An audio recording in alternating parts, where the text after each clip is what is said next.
ओम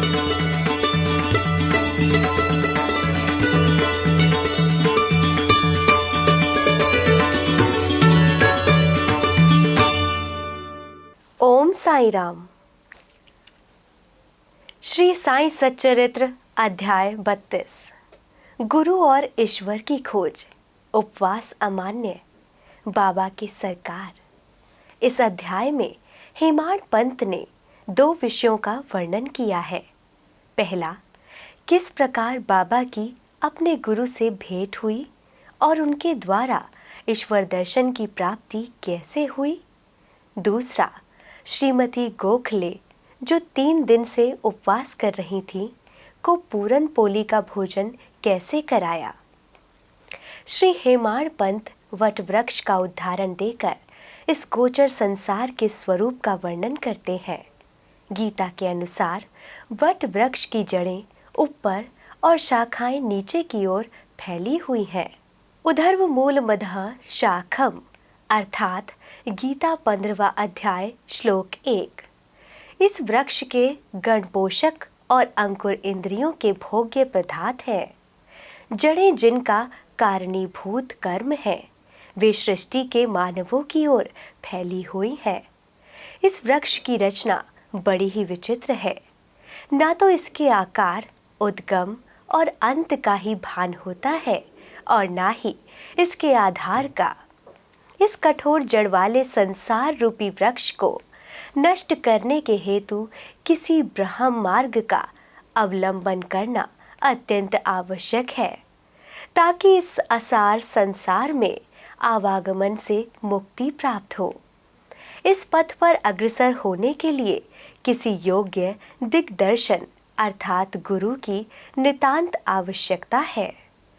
चाहे कोई कितना ही विद्वान अथवा वेद और वेदांत में पारंगत क्यों न हो, वह अपने निर्दिष्ट स्थान पर नहीं पहुंच सकता जब तक कि उसकी सहायतार्थ कोई योग्य पथ प्रदर्शक न मिल जाए, जिसके पथ चिन्हों का अनुसरण करने से ही मार्ग में मिलने वाले ग्रहरों, खंदरों तथा हिंसक प्राणियों के भय से मुक्त हुआ जा सकता है और इस विधि से ही संसार यात्रा सुगम तथा कुशलता पूर्वक पूर्ण हो सकती है।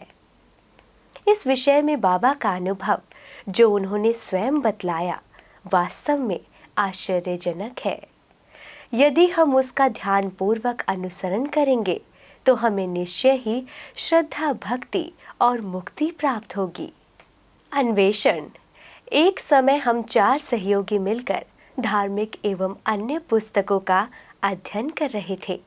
इस प्रकार प्रबुद्ध होकर हम लोग ब्रह्म के मूल स्वरूप पर विचार करने लगे।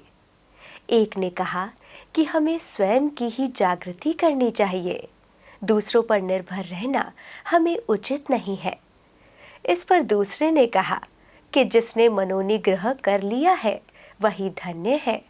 हमें अपने संकीर्ण विचारों व भावनाओं से मुक्त होना चाहिए, क्योंकि इस संसार में हमारे अतिरिक्त और कुछ भी नहीं है।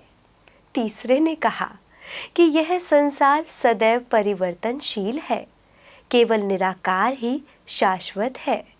अतः हमें सत्य और असत्य में विवेक करना चाहिए। तब चौथे अर्थात स्वयं बाबा ने कहा कि केवल पुस्तकीय ज्ञान से कोई लाभ नहीं, हमें तो अपना कर्तव्य करते रहना चाहिए।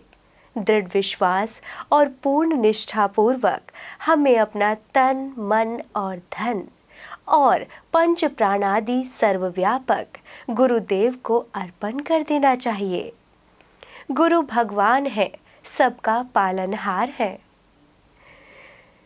इस प्रकार वाद विवाद के उपरांत हम चारों सहयोगी वन में ईश्वर की खोज को निकले।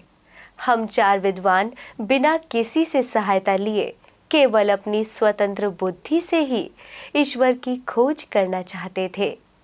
मार्ग में हमें एक बंजारा मिला, जिसने हम लोगों से पूछा कि हे सज्जनों, इतनी धूप में आप लोग किस ओर प्रस्थान कर रहे हैं। प्रत्युत्तर में हम लोगों ने कहा कि वन की ओर। उसने पुनः पूछा, कृपया यह तो बतलाइए उसकी वन की ओर जाने का क्या उद्देश्य है? हम लोगों ने उसे टाल मटोल वाला उत्तर दे दिया। हम लोगों को निरुद्देश्य सघन भयानक जंगलों में भटकते देखकर उसे दया आ गई।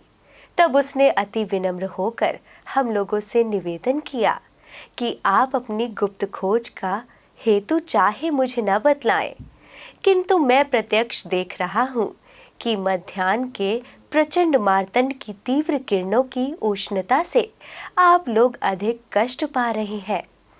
कृपया यहाँ पर कुछ क्षण विश्राम कर जलपान कर लीजिए। आप लोगों को सुहृदय तथा नम्र होना चाहिए। बिना पथ प्रदर्शक के इस अपरिचित भयानक वन में भटकते फिरने से कोई लाभ नहीं है।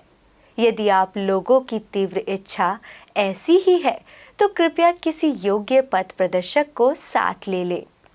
उसकी विनम्र प्रार्थना पर ध्यान न देकर हम लोग आगे बढ़े।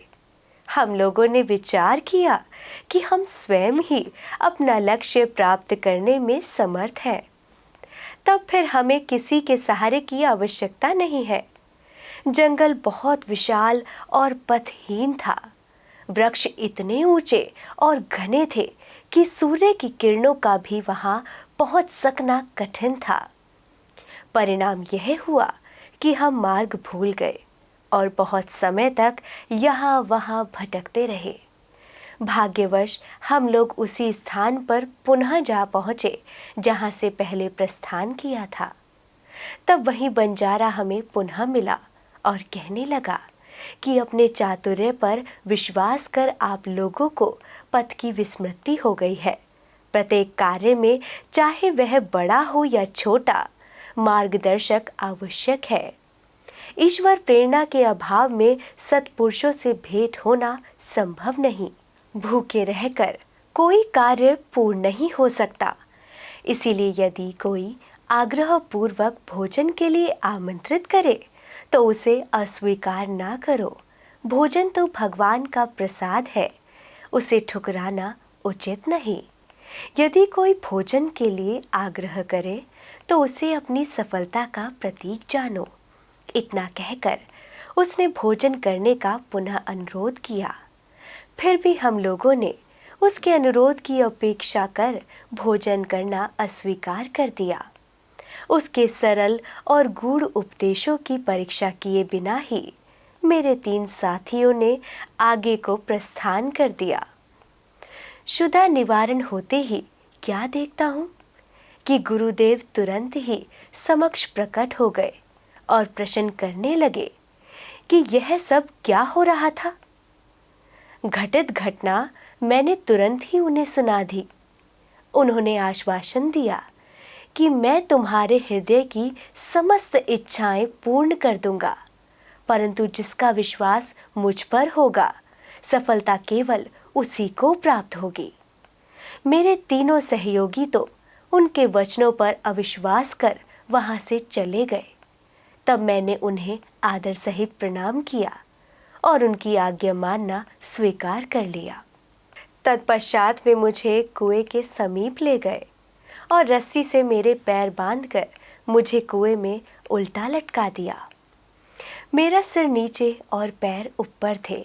मेरा सिर जल से लगभग 3 फुट की ऊंचाई पर था, जिससे न मैं हाथों के द्वारा जल को ही छू सकता था और न मुंह में ही उसके जा सकने की कोई संभावना थी।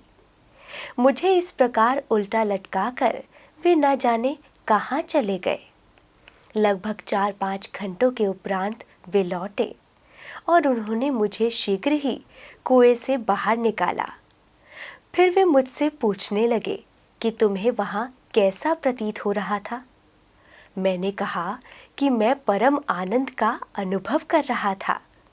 मेरे समान मूर्ख प्राणी भला ऐसे आनंद का वर्णन कैसे कर सकता है।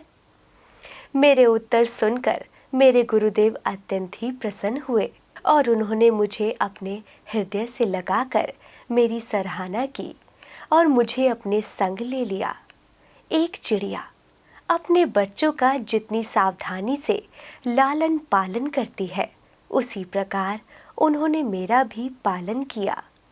उन्होंने मुझे अपनी शाला में स्थान दिया। कितनी सुंदर थी वह शाला। वहां मुझे अपने माता पिता की भी विस्मृति हो गई। मेरे अन्य समस्त आकर्षण दूर हो गए और मैंने सफलतापूर्वक बंधनों से मुक्ति पाई।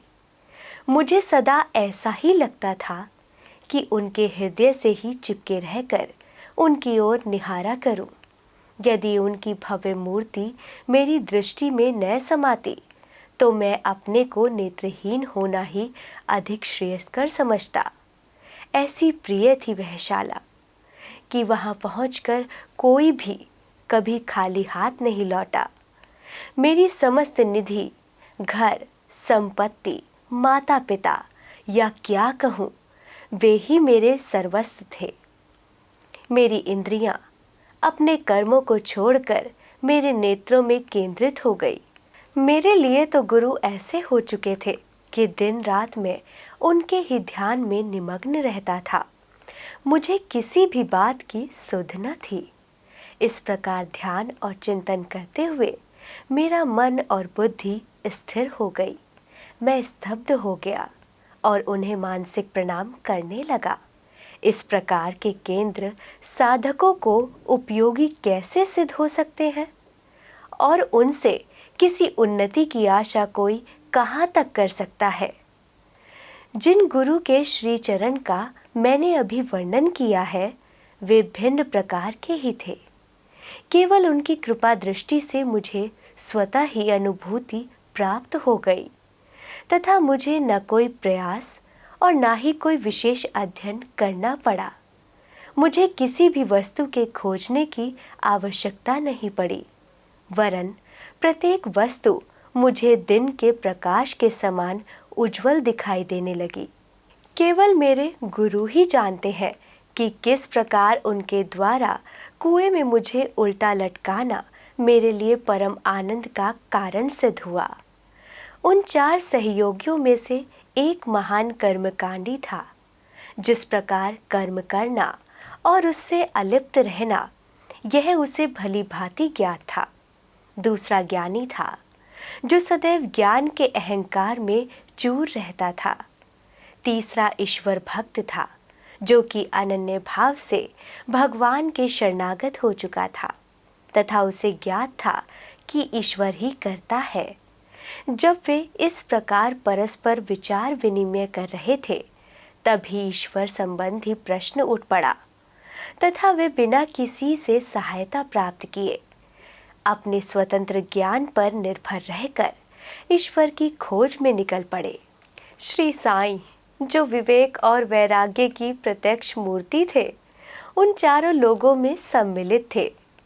यहाँ कोई शंका कर सकता है कि जब साईं स्वयं ही ब्रह्मा के अवतार थे तब वे उन लोगों के साथ क्यों सम्मिलित हुए और क्यों उन्होंने ऐसा आचरण किया।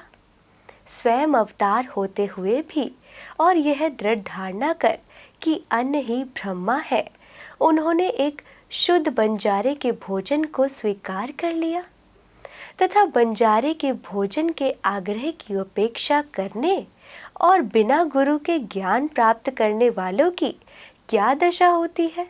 श्री साईं के दरबार में तरह तरह के लोगों का दर्शन होता था। देखो, ज्योतिषी लोग आ रहे हैं और भविष्य का बखान कर रहे हैं। दूसरी ओर राजकुमार, श्रीमान संपन्न और निर्धन सन्यासी, योगी और गवैये दर्शनार्थ चले आ रहे हैं। यहाँ तक कि एक अति शूद्र भी दरबार में आता है और प्रणाम करने के पश्चात कहता है कि साईं ही मेरे माँ या बाप है और वे मेरा जन्म मृत्यु के चक्र से छुटकारा कर देंगे। और भी अनेकों तमाशा करने वाले, कीर्तन करने वाले, अंधे, पंगु, नाथपंथी नर्तक व अन्य मनोरंजन करने वाले दरबार में आते थे जहां उनका उचित मान किया जाता था और इसी प्रकार उपयुक्त समय पर वह बंजारा भी प्रकट हुआ और जो अभिनय उसे सौंपा गया था उसने उसे पूर्ण किया। हमारे विचार से कुएं में 4-5 घंटे उल्टे लटके रहना, इसे सामान्य घटना नहीं समझना चाहिए, क्योंकि ऐसा कोई बिरला ही होगा जो इस प्रकार अधिक समय तक रस्सी से लटकाए जाने पर कष्ट का अनुभव न कर परम आनंद का अनुभव करे। इसके विपरीत उसे पीड़ा होने की ही अधिक संभावना है। ऐसा प्रतीत होता है कि समाधि अवस्था का ही यह चित्रण किया गया है। आनंद दो प्रकार के होते हैं, प्रथम इंद्रिक और द्वितीय आध्यात्मिक। ईश्वर ने हमारी इंद्रियों व तन मन की प्रवृत्तियों की रचना ब्रह्ममुखी की है, और जब वे अर्थात इंद्रियां और मन अपने विषय पदार्थों में संलग्न होती हैं, तब हमें इंद्रिय चैतन्यता प्राप्त होती है, ना कि परम आनंद का। जब इंद्रियों और मन को उनके विषय पदार्थों से हटाकर अंतर्मुख कर आत्मा पर केंद्रित किया जाता है, तब हमें आध्यात्मिक बोध होता है, और उस समय के आनंद का मुख से वर्णन नहीं किया जा सकता। मैं परम आनंद में था तथा उस समय का वर्णन मैं कैसे कर सकता हूँ? इन शब्दों से ध्वनित होता है कि गुरु ने उन्हें समाधि अवस्था में रखकर चंचल इंद्रियों और मन रूपी जल से दूर रखा। उपवास और श्रीमती गोखले। बाबा ने स्वयं कभी उपवास नहीं किया, ना ही उन्होंने दूसरों को करने दिया। उपवास करने वालों का मन कभी शांत नहीं रहता। तब उन्हें परमार्थ की प्राप्ति कैसे संभव है? प्रथम आत्मा की तृप्ति होना आवश्यक है। भूखे रहकर ईश्वर की प्राप्ति नहीं हो सकती। यदि शरीर में कुछ अन्न की ऊर्जा ना हो तो हम कौन सी आंख से ईश्वर को देखेंगे? किस जीवा से उनकी महानता का वर्णन करेंगे? और किन कानों से उनका श्रवण करेंगे? सारांश यह है कि जब समस्त इंद्रियों को यथेष्ट खुराक व शांति मिलती है तथा जब वे बलिष्ठ रहती हैं, तभी हम भक्ति और ईश्वर प्राप्ति की अन्य साधनाएं कर सकते हैं। इसीलिए ना तो हमें उपवास करना चाहिए और ना ही अधिक भोजन। भोजन में संयम रखना शरीर और मन दोनों के लिए उत्तम है। श्रीमती काशीबाई कानेटकर अर्थात श्री साईं बाबा की एक भक्त से परिचय पत्र लेकर श्रीमती गोखले दादा केलकर के पास शिरडी आई। वे यह दृढ़ निश्चय करके आई थी कि बाबा के श्री चरणों में बैठकर 3 दिन उपवास करूंगी। उनके शिरडी पहुंचने के एक दिन पूर्व ही बाबा ने दादा केलकर से कहा कि मैं शिमगा अर्थात होली के दिनों में अपने बच्चों को भूखा नहीं देख सकता। यदि उन्हें भूखे रहना पड़ा तो मेरे यहाँ वर्तमान होने का लाभ ही क्या है? दूसरे दिन जब वह महिला दादा केलकर के साथ मस्जिद में जाकर बाबा के चरण कमलों के समीप बैठी तो तुरंत बाबा ने कहा, उपवास की आवश्यकता ही क्या है? दादा भट्ट के घर जाकर पूरन पोली तैयार करो, अपने बच्चों को खिलाओ और स्वयं खाओ। वे होली के दिन थे और इस समय श्रीमती केलकर मासिक धर्म से थी। दादा भट्ट के घर में रसोई बनाने के लिए कोई न था और इसीलिए बाबा की युक्ति बड़ी सामयिक थी। श्रीमती गोखले ने दादा भट्ट के घर जाकर भोजन तैयार किया और दूसरों को भोजन कराकर स्वयं भी खाया। कितनी सुंदर कथा है और कितनी सुंदर उसकी शिक्षा। बाबा के सरकार। बाबा ने अपने बचपन की एक कहानी का इस प्रकार वर्णन किया है। जब मैं छोटा था तब जीविका उपानार्थ मैं बीड़ गांव आया।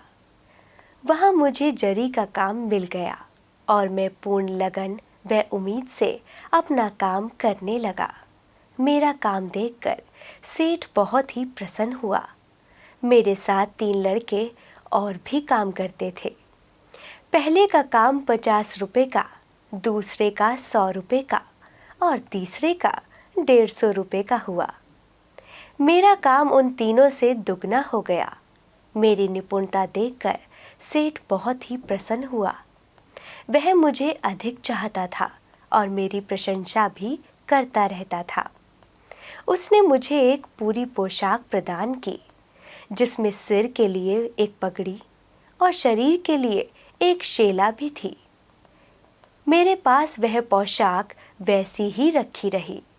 मैंने सोचा कि जो कुछ मनुष्य निर्मित है वह नाशवान और अपूर्ण है, परंतु जो कुछ मेरे सरकार द्वारा प्राप्त होगा वही अंत तक रहेगा। किसी भी मनुष्य के उपहार की उससे समानता संभव नहीं है। मेरे सरकार कहते हैं, ले जाओ।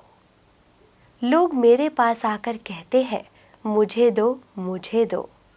जो कुछ मैं कहता हूँ उसके अर्थ पर कोई ध्यान देने का प्रयत्न नहीं करता।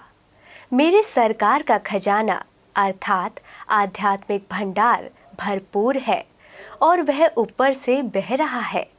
मैं तो कहता हूँ कि खोद कर गाड़ी में भरकर ले जाओ। जो सच्ची माँ का लाल होगा उसे स्वयं ही भरना चाहिए। मेरे फकीर की कला, मेरे भगवान की लीला और मेरे सरकार का बर्ताव सर्वथा अद्वितीय है। मेरा क्या, यह शरीर मिट्टी में मिलकर सारे भूमंडल में व्याप्त हो जाएगा तथा फिर यह अवसर कभी प्राप्त न होगा। मैं चाहे कहीं जाता हूँ या कहीं बैठता हूँ, परंतु माया फिर भी मुझे कष्ट पहुँचाती है। इतना होने पर भी मैं अपने भक्तों के कल्याणार्थ सदैव उत्सुक ही रहता हूँ। जो कुछ भी कोई करता है एक दिन उसका फल उसको अवश्य प्राप्त होगा, और जो मेरे इन वचनों को स्मरण रखेगा उसे मौलिक आनंद की प्राप्ति होगी। श्री सद्गुरु साईनाथार्पणमस्तु। शुभम भवतु।